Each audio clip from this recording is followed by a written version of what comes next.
કેમ આટલા મોટા મોટા? આજે ફેક્ટરીએ નથી જવાનું? બસ એમ જ. ના, કાંઈક તો વાત છે જ. નહીતર તમે સવારમાં 6 વાગે ને ત્યાં તમે ફેક્ટરીએ જવા નીકળી જાવ છો. અરે તને કીધું ને કાંઈ નથી.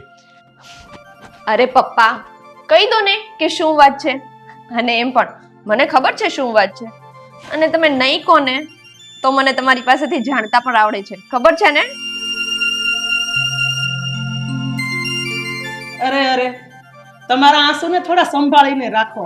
આની વિદાય વખતે કામ આવશે. અત્યારે હજી વાત કરીએ છીએ તો તમારા આવા હાલ છે તો આની વિદાય વખતે શું થશે? આજે ઓચિંતો રૂમમાંથી બહાર આવતો હતો ને ત્યારે શોકસમાં રાખેલી પૂજાની ઢીંગલી ભાળી ગયો. ઢીંગલીને જોતા મને એમ લાગ્યું કે ઢીંગલીની દીકરી બે સરખી છે, પણ આમ જુઓ તો ઢીંગલીની દીકરી બે અલગ છે. પણ તે કેવી રીતે? બાળપણમાં આપણી પૂજાએ ઈ ઢીંગલીને 1000 વખત લગ્ન કરાવ્યા છે, તોય ઢીંગલી તો રહેશે આપણા જ ઘરમાં ને. આમ જોવો ને તો લગ્ન પછી દીકરીને તો સાસરે જવું જ પડે છે. અરે મમ્મી, પપ્પા, કોણે કહ્યું કે લગ્ન બાદ મા બાપ પારકા થઈ જાય છે? પણ હું તો એમ કહું છું કે લગ્ન પછી મા બાપ એક માળાના મણકા બરાબર થઈ જાય છે. જાણે એક એક મણકો જિંદગી જીવવાની સાચી રીત શીખવતો હોય.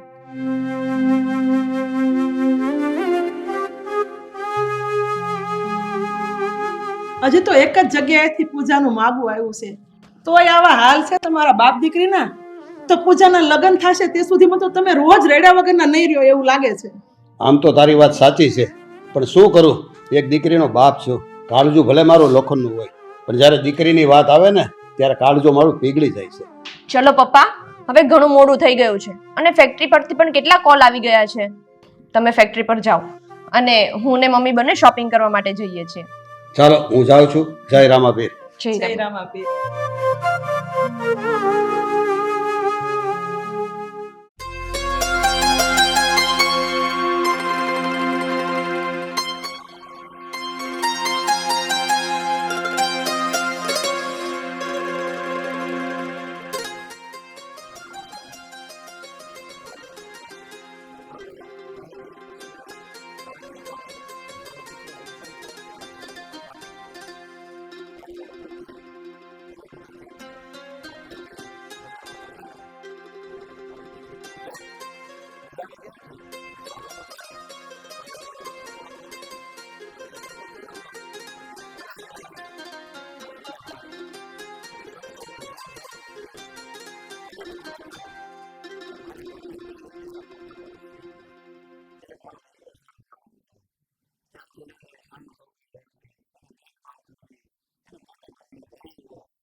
કે ભગવાનનું તેડું આવે ને એ પહેલા મારે છે ને આનંદની 2 પળ માણી લેવી છે.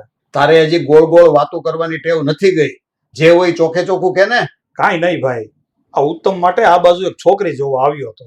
તો કેમ થયું? વાત બને એમ છે? હવે ભાઈ ચોખ્ખી દીવા જેવી વાત છે. આ છોકરી વાળા એમ કહે છે કે છોકરાની મમ્મીની ગેરહાજરી છે, એટલે કે મારા ઘરવાળીની ગેરહાજરી છે. એટલે જ્યાં સાસુ વગરનું ઘર હોય ને ત્યાં અમારે દીકરી નથી દેવી. તો હવે તું જ કે મારે હું આ ઉંમરે બીજું ઘર કરવું અને પછી મારે ઉત્તમના લગ્ન કરાવવાના? લા ભાઈ, તું મારી આવી હાલતમાં દાંત કાઢશો? મને તારી વાતના દાંત નથી આવતા, તો મને હવે ઈ કે તું અહીંથી હવે તું ક્યાં જવાનો છો? મારે છે ને હવે સીધું અહીંથી ઘેરે જ જવું છે. અને મને તો છે ને મનમાં એમ થાય છે કે મારે છે ને બીજી ફેરું આ લતામાં આવવું જ નથી. એ ભાઈ, આપણે ઘણા સમય પછી મળ્યા છે, તો ચાલને મારી ઘરે બપોરે ત્યાં કરશું. ના ના ભાઈ, આ તો થોડોક ટાઈમ હતો ને તો એમ છું કે તને મળતો જાઉં. તું અહીંયા મળી ગયો ને એ મારી માટે ઘણું.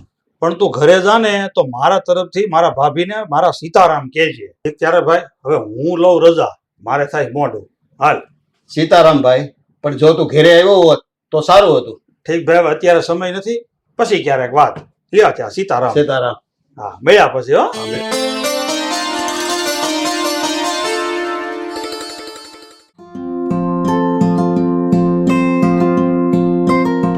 સાંભળો છો પૂજાના પપ્પા? જમવાનું તૈયાર થઈ ગયું છે, ચાલો જમવા. એ આવ્યો.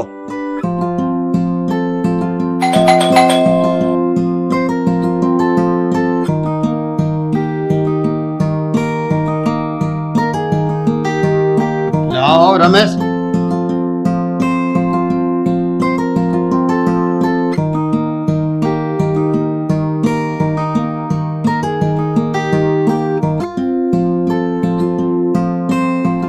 ધોનીભાઈ, આખરે મારે તારા ઘરે જ આવવું પડ્યું. ભાઈ હું તો તને કઈ કઈને થાકી ગયો, પણ તું મારી વાત માનતો નહોતો. હવે પછી કેમ પાછળથી આવવાનું થયું?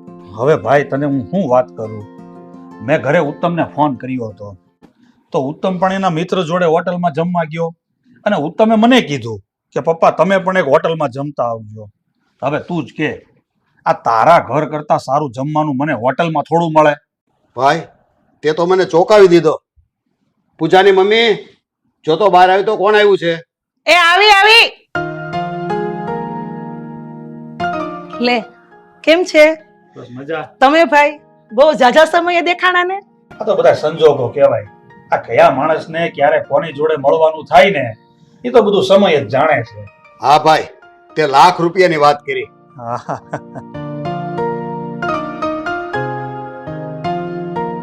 મારી ભૂલ ન થતી હોય તો આ તારી દીકરી પૂજા છે ને? હા, એ મારી દીકરી પૂજા જ છે. જય શ્રી કૃષ્ણ અંકલ. જય શ્રી કૃષ્ણ બેટા. નાની એવી હતી ને ત્યારે મેં એને જોઈતી. આ જોત જોતામાં કેવડી મોટી થઈ ગઈ. આ દીકરીઓને મોટી થતા ક્યાં વાર લાગે છે કલ્યાણ. મારે પણ એવી ઈચ્છા હતી કે કુદરત મને એક દીકરી આપે, પણ હવે કુદરતને મંજૂર જ નહોતું, તો ભગવાને મને એક દીકરીની જગ્યાએ એક દીકરો દીધો, આ ઉત્તમ. અરે ભાઈ, તમારે દીકરી નથી તો એમાં શું થઈ ગયું? તમારે દીકરીના સ્વરૂપમાં એક દીકરાની વહુ તો આવશે ને. હા હા, તમારી વાત હાસી છે હો ભાભી. હું તો વાટ જોઈને જ બેઠો છું કે એક દીકરીના સ્વરૂપમાં મારા ઘરે વહુ ક્યારે આવે. વાત પછી જોજો. અને જમવાનું તૈયાર છે, ચાલો જમી લઈએ બધા સાથે બેસીને. હાલ ભાઈ, હાથ મોઢું ધોઈ લે, આપણે પછી બે સાથે બેસીને જમી લઈએ. હા હા, કેમ નહીં, હું તો જમવા જ આવ્યો છું. હાલ હાલ.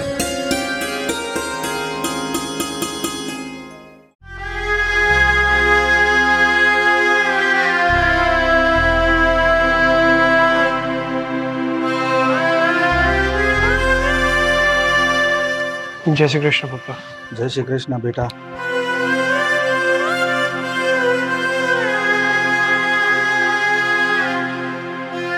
પપ્પા પપ્પા શું વિચાર કરો છો? શું થયું? કઈ નહીં બેટા, હું એ જ વિચાર કરું છું કે આપણા જ ઘરમાં હું એવી ત્રીજી વ્યક્તિની રાહ જોઈને બેઠો છું જે વહુના રૂપમાં મારી દીકરી બનીને રહે. હા તો પણ તમે કહેવા શું માંગો છો? મને કઈ સમજાતું નથી. હા પપ્પા, હું એમ કહેવા માંગુ છું કે જે આવનાર વ્યક્તિ છે એ તારા અને મારા મનના ભાવ જાણી શકશે. હવે પપ્પા એ તો કઈ રીતે કહી શકવાના? સમજીએ ને તો જેવા આપણા ભાઈ. અરે ના ના બેટા, એવું ના હોય કે આપણા ભાગ્ય. હા તો પછી તમે જ જણાવો. આમાં મને તો કઈ ટપ્પો નથી પડતો, તો શું કરવું બોલો? હા બેટા, આ સારા ઘરમાંથી સંસ્કારી દીકરીને સાસરે આવવું અને સંસ્કાર વગરની દીકરીને સાસરે આવવું ને એમાં ઘણો બધો ફરક હોય છે. જેમ કે ઘરમાં વાદ વિવાદ, તર્ક વિતર અને તૂતું મેમે થતું હોય, અને જે ઘરમાં મોટાના માન ન જળવાતા હોય, હવે એવી દીકરી પોતાના પતિ અને સસરાને શું માન આપવાની? હા પપ્પા, તમે જે વાત કરી રહ્યા છો ને એ વાતમાં દમ તો છે. હા તો બેટા, મેં તો છે ને તારા માટે કંઈક બીજું જ નક્કી કર્યું છે. મારા માટે કંઈક બીજું નક્કી કર્યું છે? હા તો બોલો ને, શું નક્કી કર્યું છે તમે? એ હું તને એમ નહીં કહું બેટા. અત્યારે તો ફક્ત મારા મગજમાં વિચાર ચાલે છે. જો મારું નસીબ સાથ આપશે ને તો હું તને બધું જ પ્રેક્ટિકલી કરીને બતાવીશ. અરે પપ્પા, હા તમે શું કરો છો ને શું વિચારો છો ને એમાં તો મને કઈ સમજ નથી પડતી. કારણ કે બેટા, હજી તું એક જવાબદાર વ્યક્તિ નથી બન્યો. જે દિવસે તને જવાબદારીની ખબર પડી જશે ને એ દિવસે તને આપોઆપ બધું સમજાઈ જશે. સારું પપ્પા, હા તમારી વાતો છે ને તમે જ જાણો. હા, ચાલો પપ્પા, હવે હું ઓફિસે નીકળું, મારો સમય થઈ ગયો છે. અને હા, તમારી વાતોમાં મારે ખોટે ખોટું મારું મગજ નથી ખરાબ કરવું. તમારી વાતો તમે જાણો, અને આમ પણ આ બધી વાતો માટે હજી તમે છો તો ખરા વિચારવા માટે, તો મારે શું. સારું બેટા, તું જા, અને મારે પણ હવે સમય થઈ જ ગયો છે. હું પણ હમણાં મારા કામે જ જાઉં છું. સારું, જય શ્રી કૃષ્ણ. જય શ્રી કૃષ્ણ.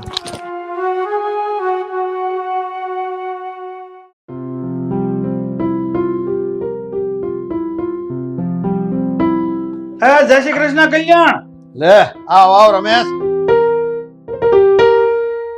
બેસ બેસ. આવો ભાઈ, જય શ્રી કૃષ્ણ. જય શ્રી કૃષ્ણ. હા કેમ ભાઈ કલ્યાણ, હા આજે ફેક્ટરીએ નથી જવું? ના, આજે ફેક્ટરીએ નથી જવાનું. હા ત્યારે હાચું, હું ફેક્ટરીએ જ ગયો તો, ત્યાં મેન ગેટને તાળું હતું તો હું સીધો અહીંયા આવ્યો. રમેશ, વાત એમ છે કે આજે મારી દીકરી પૂજાને મહેમાન જોવા માટે આવે છે, એટલે હું ફેક્ટરી 1 કલાક પૂરતો ગયો તો અને પછી આટો મારીને આવતો રહ્યો છું. અને તારે કેમ અચાનક આવવાનું થયું? કંઈ નહીં દોસ્ત, કંઈ ગીરવે મૂકીને તારી પાસેથી કંઈ લેવા આવ્યો હતો. અરે ભાઈ, આવી કેમ વાત કરો છો? ભગવાનનું આપેલું બધું તો છે તમારી પાસે, તોય આવી વાત કરો છો? હા ભાભી, તમે મારી વાત ન સમજ્યા. હું હકીકતમાં તો એક ખાસ કામે આવ્યો હતો. તો કેને રમેશ, ગોળ ગોળ શું વાત ફેરવે છે? તો સાંભળ કલ્યાણ, આ તારી દીકરી પૂજા અમારા મનમાં વસી ગઈ છે. મારી મિત્રતાનું વેણ ગીરવે મૂકી અને હું તારું અનમોલ રતન માગવા આવ્યો છું.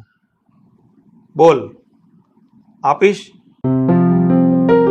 ભાઈ, હું અત્યારે કોઈ ફેંસલો કે હાટું કરવા નથી આવ્યો, એટલે તમારે મને અત્યારે જ જવાબ આપવો પડે એવું નથી. આખરે તમારી દીકરીના ભવિષ્યનો સવાલ છે, એની જિંદગીનો સવાલ છે. તમે શાંતિથી ઠંડા દિમાગથી વિચારી પછી મને જવાબ આપજો. ભાઈ, તારી વાત સાચી છે, પણ હું અત્યારે ધર્મ સંકટમાં પડી ગયો છું, એટલે મારે તારી વાત ઉપર ફરીવાર વિચાર કરવો પડશે. હા હા, કેમ નહીં. તમે શાંતિથી વિચારી અને પછી જવાબ આપજો. તમે હા પાડો કે ના પાડો, મને તમારી બધી જ વાત શિરોમાન્ય રહેશે. વાહ, આને જ સાચો મિત્ર કહેવાય. ભાઈ, સાચું કહું ને તો અત્યારે જે વાત ચાલી રહી છે ને, એ છોકરો કોમ્પ્યુટર એન્જિનિયર છે અને એ દુબઈમાં નોકરી કરે છે, અને વળી પાછો એમાંય એનો વાર્ષિક પગાર 2 કરોડ રૂપિયા છે. જુઓ ભાભી, હું કે મારો દીકરો અમે કોઈ 2 કરોડ નથી કમાતા, પણ હા અમે એટલું તો જરૂર કમાઈએ છીએ કે અમારા ઘરે જો કોઈ મહેમાન આવે ને તો અમે એનું સારામાં સારું સ્વાગત કરીએ. અને અમારા દીકરાને કે વહુને જો ક્યાંક બહાર જવું હોય, ફરવા જવું પડે ને તો અમે કઈ વિચાર નથી કરતા. અને બીજી વાત એ કે અમારા ઘરમાં અત્યારે હું અને મારો દીકરો ઉત્તમ 2 જ જણા છીએ, એટલે અમારા ઘરમાં જે લક્ષ્મી આવે ને એ લક્ષ્મીને ઘરમાં આવતા વેત જ અમારા ઘરને મંદિર બનાવીને રહેવાનું છે. હું તારી બધી વાત જાણું છું અને સહમત પણ છું. થોડોક સમય મને આપ, પછી હું વિચારીને કહું છું. હા જરૂર, હું તારા જવાબની કાગની ડોળે રાહ જોઈશ. તો જય શ્રી કૃષ્ણ. જય શ્રી કૃષ્ણ. ભાભી.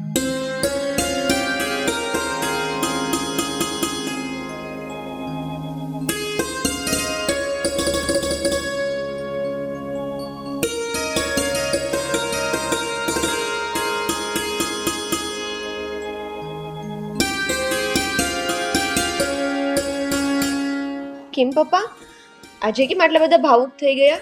કારણ કે આજે મારી દીકરીના સગાઈના ગોળ ધાણા ખાવાના છે ને, એટલે.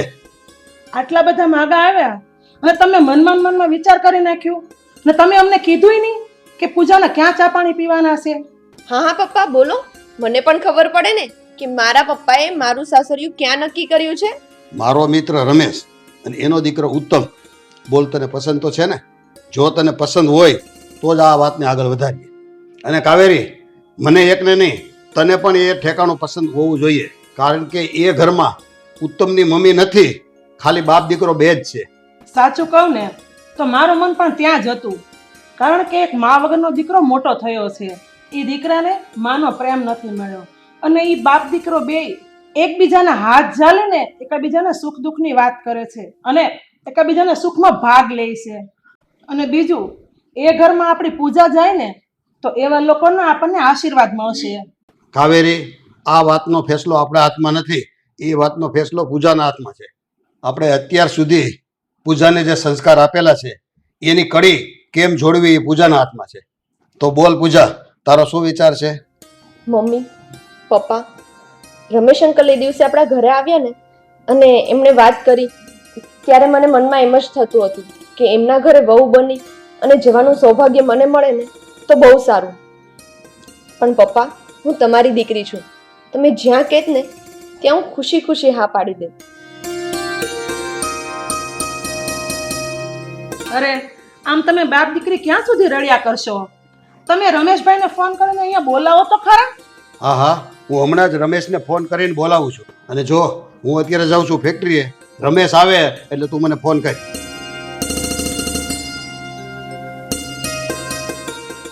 જો બેટા, હમણાં છે ને મહેમાન આવવાના છે. મારો નાનપણનો મિત્ર છે, એટલે બધી ઘરમાં તૈયારી કરી રાખી છે ને, ચા પાણી નાસ્તા. અરે હા પપ્પા, હા, મેં બધી જ તૈયારી કરી રાખી છે. હા સારું છે. જો આવી ગયા.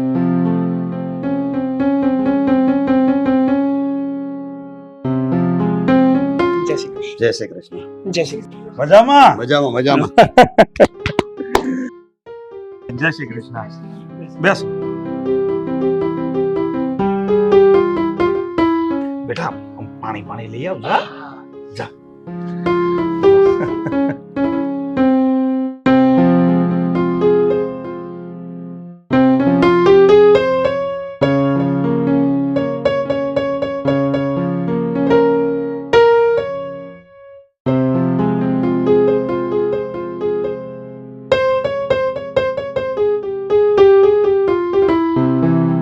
ભાઈ રમેશ, તને વેવાઈ કહેતા તો મારી જીભ નહીં હાલે, પણ છતાંય તું મારો વેવાઈ છો. હું રહ્યો એક દીકરીનો બાપ. હવે તો ગમે એમ કરીને મારે તો તારી સાથે નમીન રહેવું પડશે. જો ભાઈ, તું આવી વાત કરી ને તો હું તારી હારે વેવાઈના સંબંધ રાખીશ.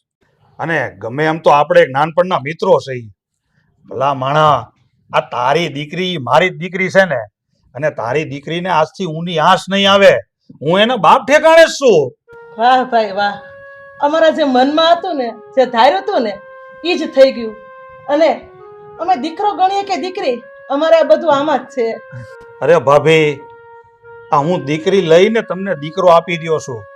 અને તમારે એવું નહીં વિચારવાનું કે તમારી દીકરી અહીંયા આવ્યા પછી તમારું ઘર ખાલી થઈ જશે. તમારે એવું જ સમજવાનું કે તમારી દીકરીનો એક પગ અહીંયા તો એક પગ તમારી ઘરે જ રહેશે. આ મારી જબાન છે.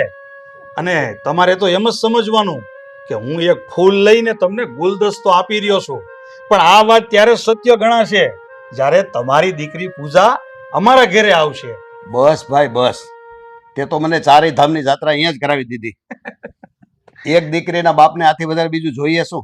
દીકરીની ઘરે આવતા જ સારો આવકાર અને પ્રેમભરી આંખનો પલકારો, અને તારા જેવા વેવાઈ સાથે મીઠી વાતનો રણકારો. અરે ભાઈ, આ તે તો તારી ભાષામાં ઘણું બધું કહી દીધું, પણ તારે છે ને ચિંતા પૂજાની નથી કરવાની, તારે ચિંતા તારી કરવાની. અને તમે બે હું બેઠા બેઠા અમારી વાતો સાંભળો છો. બેટા, આ પૂજાને લઈને આપણી સોસાયટીના ગાર્ડનમાં જા, ચક્કર મારી આવ. જા બેટા જા.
જો કાકા, કરિયાવરનું લિસ્ટ બનાવી નાખ્યું છે.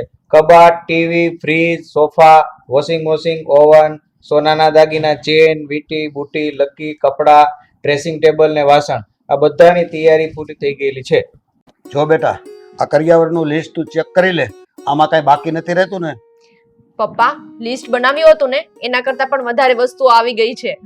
બેટા તું ખુશ તો છે ને? હા મમ્મી, હું તો બહુ જ ખુશ છું. Thank you mummy. Thank you પપ્પા. પણ બેટા, આ બધી વસ્તુ તો પૈસા દઈને મળે છે. દરેક દીકરીનો બાપ આ બધી વસ્તુ કરતો જ હોય છે. પણ વિદાય લેતી દીકરી કરિયાવરના બદલામાં બાપને શું ભેટ આપશે? બોલો ને પપ્પા, તમારે શું જોઈએ છે? હું આપવા તૈયાર છું. બેટા તું સમજી નથી, તારા પપ્પાનો ઈશારો કોઈ બીજી દિશામાં છે. તું થોડુંક સમજ. બોલો ને પપ્પા, તમારે જે કેવું હોય એ તમે મને કહી શકો છો. હું તમારી દીકરી જ છું ને, તો તમે ખુલ્લા દિલથી વાત કરો. જો બેટા, રૂપિયાથી સુખી થવાતું હોત ને તો અમીરોની દીકરી ક્યારેય દુઃખી ન હોત અને ગરીબોની દીકરીઓ ક્યારેય સુખી ન થાત. આ એક એવી ભેટ છે જે વિદાય લેતી દીકરી જ એના મા બાપને ભેટ આપી શકે. અને એ ભેટ છે સંસ્કારની, વિવેકની, લાગણીની ભેટ અને એકબીજા પ્રત્યે પ્રેમની ભેટ. જો બેટા ધ્યાનથી સાંભળજો, અમે છે ને એવા માવતર નથી કે અમારા અહમને ખાતર અમે સામેવાળાના માનનું ખંડિત કરીએ. પણ બેટા અમે એવા માવતર છીએ કે ગમે એવી પરિસ્થિતિ આવે ને તો અમે સામેવાળા માથે ભારે પડવા ન દઈએ. પણ બેટા, તું જાણે જ છે કે તું સાસરિયામાં ગયા પછી તમે ત્યાં 3 જ વ્યક્તિ હશો. એટલે તું એમ સમજ કે એ ઘર એનું નહીં પણ તારું જ છે. અને જેનું ઘર કહેવાતું હોય ને એનું બલિદાન અને સમર્પણ અને એનું ભાવ અને શક્તિ એટલું જ હોવું જરૂરી છે. ક્યારેય કોઈનું દિલ દુભાય એવી વાત કે વ્યવહાર ન કરવો. એની જગ્યાએ સામેવાળાનું દિલ કેવી રીતે જીતવું ને એની આવડત ચોરીના 4 ફેરા ફર્યા બાદ સાથે લઈને જજે. આજે મારે તારા તરફથી આ જ ભેટ જોઈએ છે. બોલ બેટા, આ ભેટ આપીશ? પપ્પા, તમે બેફિકર રહો. આખરે હું તમારી દીકરી છું. હું તમને વચન સ્વરૂપે ભેટ આપું છું કે હું મારી પપ્પાની પાઘડીનો છેડો ક્યારેય નહીં નમવા દઉં. ઉત્તમનો અનેરો પ્રેમ અને રમેશ અંકલની દીકરી પ્રત્યેની ઝંખના હું એક પત્ની અને એક દીકરી બનીને નિભાવીશ. અને એ જ મારા મમ્મી અને મારા પપ્પાને મારા તરફથી ભેટ હશે. અને સાથે સાથે તમે જે કહ્યું ને એ હું તમને ફરીવાર રિપીટ કરીને બતાવું છું. તે પ્રેમરૂપી છોડની મહેક અને શીતળ છાયા હું તમને સાબિત કરીને બતાવીશ. અને લાગણીનું ગુંથન તો મને મારા મમ્મીએ બહુ સારી રીતે શીખવ્યું છે. એટલે એક એક મોતી કેમ પરોવું ને એ તમે પણ જોઈ શકશો પપ્પા. વિવેકની વડવાઈ તો ઝૂલો બનીને હિલોળા લઈ રહી છે. અને પપ્પા, તમે મારા ઘરે આવતા જતાને પૂછજો અને પછી મને કહેજો કે એમનો અનુભવ કેવો રહ્યો. મમ્મી, પપ્પા, આ પૂજાની પૂજા હવેથી જ શરૂ થાય છે. વાહ બેટા વાહ, મને આજ તારી વાત ઉપર ગર્વ થાય છે. બેટા તારી જેવી દીકરી મને ભવે ભવ મળે એવી હું ભગવાન પાસે પ્રાર્થના કરું છું. ખુશ રહેજે મારી દીકરી.